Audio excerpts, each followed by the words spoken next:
नमस्कार दोस्तों। क्या आपने कभी सोचा है कि भारत की कोई कंपनी सीमेंस और जनरल इलेक्ट्रिक जैसे दिग्गजों को भी टक्कर दे सकती है? आज हम जिस कंपनी की बात करेंगे उसका नाम है त्रिवेणी टरबाइन।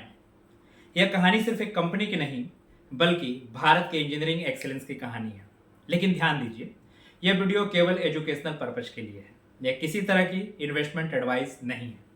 तो चलिए शुरू करते हैं। पहले हम बात करेंगे बिजनेस ओवरव्यू की। त्रिवेणी टरबाइन भारत की सबसे बड़ी इंडस्ट्रियल स्ट्रीम टरबाइन मैन्युफैक्चरर है। इसकी प्रोडक्ट रेंज 0 से 30 मेगावाट यानी छोटे कैप्टिव प्लांट से लेकर 300 मेगावाट तक। इनके क्लाइंट्स हैं शुगर, स्टील, सीमेंट, टेक्सटाइल और पावर प्लांट की कंपनियां। अगर रेवेन्यू मिक्स की बात करें तो प्रोडक्ट से 70% और सर्विसेज एंड एएमसी से 30% यानी स्टिकी रेवेन्यू। और USP cost competitive, fuel flexible और इफिशिएंट डिजाइन। मार्केट साइज की अगर बात करें तो ग्लोबल स्टीम टरबाइन मार्केट करीब $20 बिलियन का है। इसके ग्रोथ ड्राइवर्स हैं इंडस्ट्रियलाइजेशन एशिया और अफ्रीका में, waste to energy push, decarbonisation यानी बायोमास और cogeneration, developed world US, Europe, plus demand slow और इमर्जिंग मार्केट्स, हाई डिमांड। अगर अपॉर्चुनिटीज की बात करें इंडिया की तो India's energy demand to double by 2040, IEA report, make in India plus Atmanirbhar Bharat, manufacturing boost, साथ ही गवर्नमेंट पुश रिन्यूएबल और इंडस्ट्रियल कैप्टिव पावर के लिए। त्रिवेणी का positioning emerging market growth plus green energy web में परफेक्टली अलाइंड है। अब बात करते हैं फाइनेंस की। रेवेन्यू ग्रोथ FY21 में सिर्फ ₹7 बिलियन का था, FY22 में 8.5, 23 में 12.5, 24 में 16.5 और 25 में 20.1 यानी CAGR 30%। मार्जिन भी काफ़ी बढ़िया है, करीब 20 से 22% का। बैलेंस शीट में अगर देखा जाए तो debt light, strong cash flows है, capacity to invest in R&D and expansion भी दिखता है। और अगर ग्रोथ 25 से 30% CAGR मेंटेन हुआ तो अगले 5 से 7 सालों में रेवेन्यू 50 से 60 बिलियन तक जा सकता है। साथ ही कम्पिटिटिव लैंडस्केप है, ग्लोबल राइवल जैसे siemens energy, GE, Mitsubishi heavy industrial. USP of rivals जो है वो हाई R&D और ग्लोबल रीच। तो त्रिवेणी की यूएसपी क्या है? Cost leadership, emerging market focus, service based customer stickiness, customise solutions. जहां सीमेंस जी प्रीमियम सेगमेंट पकड़ते हैं, वहीं त्रिवेणी ने value for money plus reliability से निश कैप्चर किया है।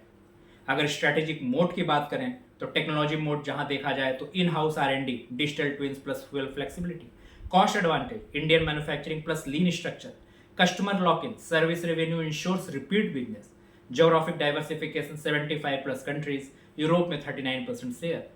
ये सस्टेनेबल मोड्स त्रिवेणी को सिर्फ एक और इंजीनियरिंग कंपनी नहीं बल्कि ग्लोबल कंटेंडर बनाते हैं। ग्रोथ ड्राइवर्स क्या हो सकते हैं? India's infra and energy demand, captive power plus green energy, export expansion, Africa, SEA, Latin America, after market services, recurring high margin, plus policy push, renewable, waste to energy. Company का clear road map है, अपने 5 साल में revenue double से triple करना।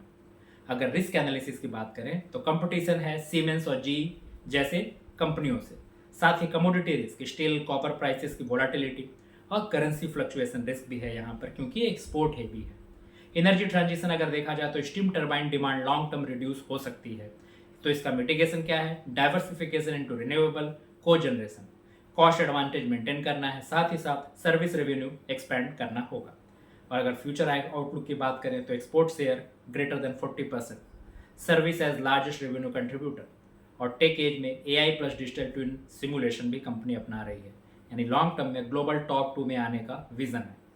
अगर एक company अपने ग्रोथ पाथ पर चलती है तो अगले 10 साल में ये सिर्फ इंडिया लीडर नहीं बल्कि ग्लोबल बेंचमार्क बन सकती है। तो दोस्तों, एक स्मॉल नीश है यानी ग्लोबल अपॉर्चुनिटी, सेल्फ रिलायंस इन टेक क्रिटिकल है यहाँ पर, सर्विसेज रेवेन्यू स्टेबल है, साथ ही पैरानोइया कल्चर यानी कंप्लेसेंसी से बचाओ। तो दोस्तों, त्रिवेणी टरबाइन हमें दिखाता है कि कैसे एक भारतीय कंपनी ग्लोबल दिग्गजों के बीच अपनी जगह बना रही है। याद रखिए, यह वीडियो केवल एजुकेशनल पर्पज के लिए है, कोई भी इन्वेस्टमेंट एडवाइस नहीं है। अगर ये एनालिसिस आपको पसंद आया तो चैनल को सब्सक्राइब करें और अपने विचार कमेंट्स में जरूर बताएं। धन्यवाद।